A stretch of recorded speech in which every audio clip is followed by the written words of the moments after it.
So you want to buy the RX-78 Gundam because you saw the 1:1 scale statue in Osaka, or you just like big robots with shiny wings. Regardless, you probably saw that these kits came out on the same day. The set is not just two of the entry grades together, it is a completely different mold. The set is a non-grade, but it is similar to a high grade. It comes with actual clear parts compared to stickers for the entry grade. However, it also comes with a higher price tag than both combined. Is it worth the extra money? What exactly are the differences? And which one should you buy at the end of the day? Grab a snack and drink because I will delve deep into these model kits in this double review.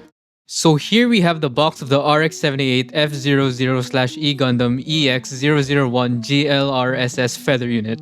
Guess how many takes that took? So in front of the box, we have a CG render of the Gundam in front of another CG render of the Gundam in the sky. A OSAKA EXPO logo at the top left. Here at the side, it's a condensed version of the front. Top side, we have a poster of the statue.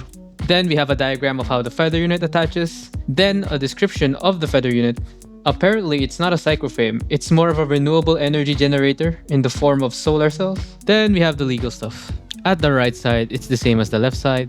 At the bottom side, we have the photos of the kit recreating the 1:1 scale statue pose, which, spoiler alert, the entry grade cannot. We have the different descriptions of the gimmicks, the markings, the Gundam without the backpack, the feather unit, and solar panels. We also have the rear view and the manipulator. Now let's open up the box, shall we? You get 4 bags of runners, a little advertisement on how to build Gunpla, and then we have the manual. We have a description for the EXPO, we have a description for the Gundam and the feather unit, and of course you have the painting guide. Opening it up, we have the runner list, then we have some explanation on how to build Gunpla and the marking guide, then we have the instructions, of course. Now let's take a look at the runners. So here we have multicolored runner A from 2020. It seems to be based on the Yokohama Gundam. So here's runner B in white. It seems that runners A to C are from 2020. So here we have runner C in dark gray. It seems that most of the mobile suit is from the Yokohama Gundam. Then we skip to runner I, which is all in white.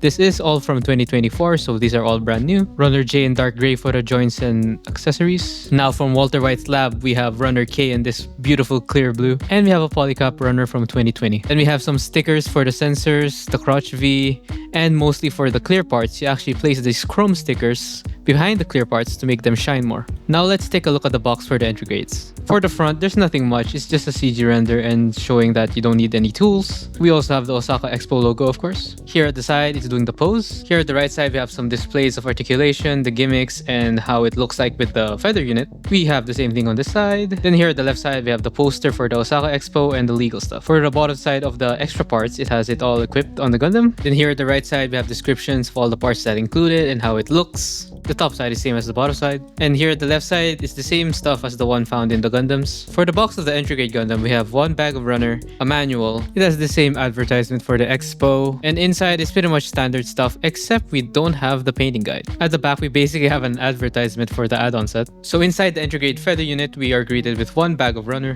and the manual. The manual is basically the same stuff you can see in the entry grade manual. Now let's take a look at the runners for the entry grade. We have multicolored A1. We have another multicolored runner A2. Then we have runner B1 here, all in white. Also in white, we have runner B2. Now for the runners for the glass feather unit, we have runner C1, all in white. Also in white, we have runner C2. Then we have D in this dark gray. Then we have this huge sheet of stickers for the blue parts.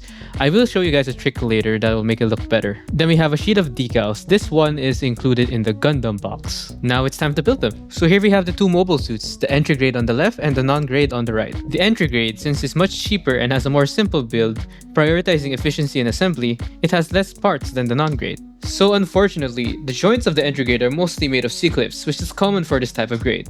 So you have to be a bit careful when assembling this, as they are harder to fix once they are loose. Also for the entry grade, since this might be bought by those who are new and have no tools, I assembled it without a nipper since it's advertised as toolless, so expect some nub marks. Furthermore, for the construction of the non-grade, it is reminiscent of high grades from 2020, in terms of parts count and complexity. It also uses polycaps. So the non-grade is mostly based on the 1/144th scale Yokohama Gundam that was released in 2020. They are mostly the same, except for the forearm where it's replaced with 2 pieces that adds more detail. Both of the builds are pretty solid with no real finicky or loose parts. However, let's see if the entry grade C-clips will hold over time though. The entry grade does not include color correcting stickers for the eyes, sensors, and the green and red highlights on the shoulder and the knee, while the non-grade includes stickers for all of these. In terms of color separation, the entry grade actually has a color separated crotch V and eyes, while the non-grade needs a sticker for both. Also, at the back of the cows of the non-grade, it is a separated gray piece while the entry grade is all white. However, both kits still lack a lot of the color the actual design has. The blue should be in two-tone at the chest, and the white should be two-tone as well. And we are also missing a lot of gray throughout the mobile suit, so if you want full color separation, be prepared to paint. It's a bit disappointing, but I also don't expect it to be that color accurate, taking into account that these are just entry grade and non-grade.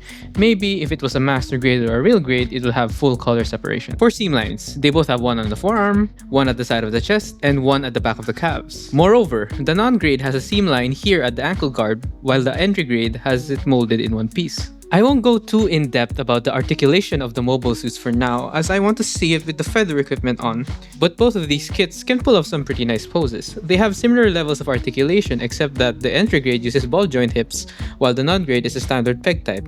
Okay, now let's look at the accessories that come with these kits. Let's begin with the non-grade first. Here's everything it comes with out of the box. We have 7 hand options which attach via ball joint. For the right hand, we have a holding fist, an open dynamic hand, another open hand, and a trigger finger hand. For the left hand, we have a holding fist, we have a fully closed fist, and an open hand. Then we have the option parts for the shoulders and backpack thrusters for recreating the statue pose. We got the beam weld gun with parts for the deployed and undeployed version. And we have the classic RX-78 beam rifle, shield, and beam sabers. And we have the feather unit armor, and of course the big feather unit backpack, and some adapters for the wing bits and the backpack. Okay, so the main gimmick point that the non-grade has over the entry grades is that the non-grade includes the parts required to recreate the 1:1 scale statue in OSAKA. Here are the parts required. We have the one open hand and one fist, the thruster for the backpack, then the glass feather armor for the left side of the body, and the shoulder end piece to convert the feather unit shoulder. So getting them on is pretty simple. You just replace the shoulder armor, then add the option part. You also replace the front skirt at the waist. Then you put on the leg armor, then we put the hands, open for the right, fist on the left, and finally the thrusters for the backpack. And there we go, let's see if it can pull off the pose. And there we have it, the OSAKA 1:1 scale statue recreated in 1:144 scale.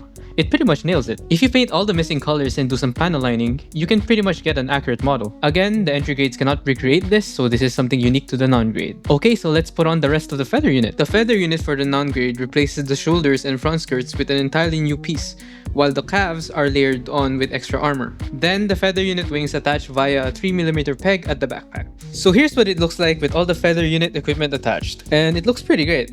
It is quite back heavy, but the fuel tank can be used as a third leg, so it doesn't need a stand. The blue clear parts really stand out. To reflect the light better, you have to place these chrome stickers behind them. The sub-arms here are also articulated, more on that later. The details are very good. For seam lines, there's one at the fuel tank hidden as a panel line and one at the sub-arm.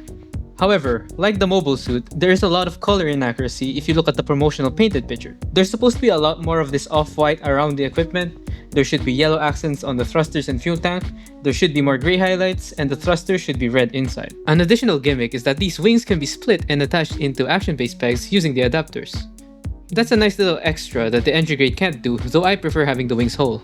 There's also an action-based adapter for the backpack, so you can pose it in the air if you decide not to use the hole at the bottom of the waist. Now for the armaments, we have the beam weld gun, where you have 2 pieces, one for deployed and another for undeployed. You put it on the trigger finger hand and then you're good. Then you add this little adapter piece and attach it to the hard point behind the forearm covers. The rest of the accessories is the standard RX-78 stuff.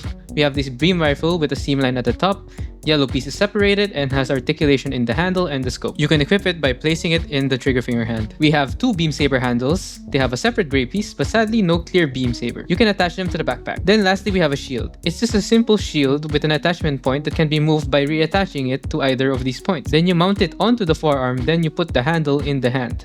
Overall, lots of stuff included. You get many options for poses. You can display it as a statue or go crazy over the top with all of the weapons and the feather unit. Now let's look at the entry grade. Can it hold its own despite the lower price point? Here's everything included with the entry grade Gundam. We have 4 hands. For the right hand, we have 1 square holding hand, 1 open dynamic hand. For the left hand, we have 1 square holding hand, and we have 1 fully closed hand. Then we have the same RX-78 armaments, the rifle, beam sabers, and shield. Then for the feather unit set, we have the armor add-ons, the alternate backpack with different thrusters, the feather backpack, the beam weld gun in deployed, and the beam weld gun undeployed. So we have much less overall. We don't have the option parts to create the 1:1 scale statue, and we also don't have the adapters for the wing bits. Okay, let's get the feather unit on. Unlike the non-grade, the armor for the shoulders layer onto the existing shoulder. Same for the front skirt, you remove the yellow bits and attach the new armor. For the legs, it's actually identical to the non-grade on how it attaches. If you're wondering, they're actually compatible with each other, so you can exchange them between versions. Then, the whole backpack is replaced to change the thrusters. Then, same way with the non-grade, it attaches via a peg. And yes, they're also compatible. Okay, so here we have the feather unit all attached and it looks kinda okay. The stickers really don't work that well. I did use a trick I found on Twitter. I can't find the post now, but credits to that Japanese Twitter user though. The trick is to use a skewer to mold the stickers onto the details and it will make more of a 3D effect, because without this trick, the stickers look abysmal. You basically have to paint it to make it look good otherwise. Also, the wing bits here can't be detached unlike the non-grade, and very notably, the sub-arms are one big piece. It is not articulated and has a lot of hollow areas. Then we have the same color inaccuracies, the white, gray, red, and yellow, same as the non-grade. For the rest, the clear parts are the only difference. Now let's do a side-by-side comparison of the Gundam with the feather units. The wings are definitely better on the non-grade. It's an entirely different class. The stickers just don't give the same effect as the shiny clear parts. The side thrusters are very similar in terms of looks, the sub-arms are a big difference again, and the fuel tank is pretty much the same. For the entry grade accessories, the deployed well gun is very basic. It's one piece and it has a lot of hollow areas. Here it is compared to the non-grade, which is a night and day difference. The gun just shoots right into the square hole at the hand. Then the undeployed well gun is just for storage purposes at the forearm. The beam rifle is simple as well. The secondary handle can't articulate unlike the non-grade, and the yellow piece for the scope is just in gray. And like the weld gun, it just shoots right into the square hand. Then we have the shield, which is just 3 big pieces, and the handle. It looks identical to the non-grade. It pegs into the forearm and fits into the hand like so. We have 2 beam saber handles, no beam effect part included. You can store them at the backpack. Here's the kit in more poses, showing off the accessories. For an entry grade that's cheap, the quality of the accessories definitely reflect that. Lots of hollow parts, missing colors, and fewer options. You really get what you're paying for.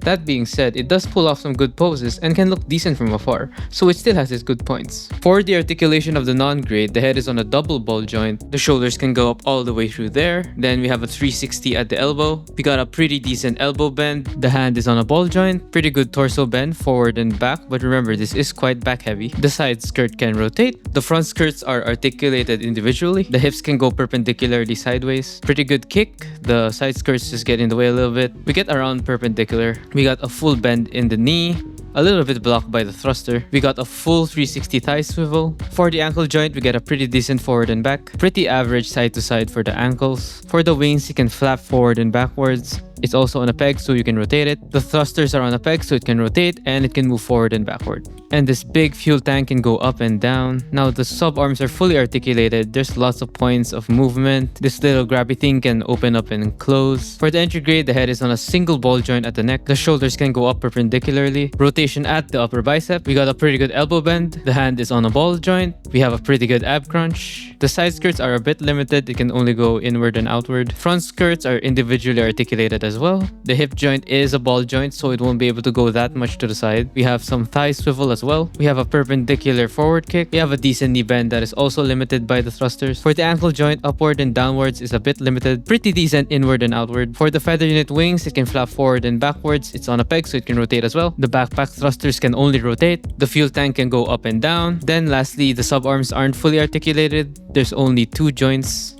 Overall, the articulation of both kits are pretty decent, the main drawback of the entry grade being the ball joint hips and limited ankle movement. However, you can still get some pretty good poses, so it's not really the end of the world. Now let's summarize all of what we've learned. So both of the kits aren't fully color accurate. The entry grade has fully separated eyes and V-crotch. The non-grade includes stickers for the sensors and the eyes. The entry grade has a cheaper and simpler build which uses C-clips, which could be problematic over time. The entry grade also has a lot of hollow areas. The non-grade has better articulation at the hips and the ankles. They both have a lot of detail that would look good panel-lined. The entry grade feather unit is reliant on stickers. The non-grade feather unit has actual clear parts that stand out way better than stickers. Non-grade also includes better gimmicks and accessories such as more hand options, articulated sub-arms, and better weapons. The entry grade cannot recreate the 1-to-1 scale statue. And lastly, the entry grade costs 2,430 yen or $17 in total, including the feather unit, while the non-grade costs 3,960 yen or around $27.5. In conclusion, if you want just the mobile suit, the entry grade would probably do the job. But if you want to display it with the feather unit, I think it's worth buying the non-grade, as out of the box, it just looks way better and has more gimmicks. I really think it's worth the money, especially if you don't plan on painting the kit.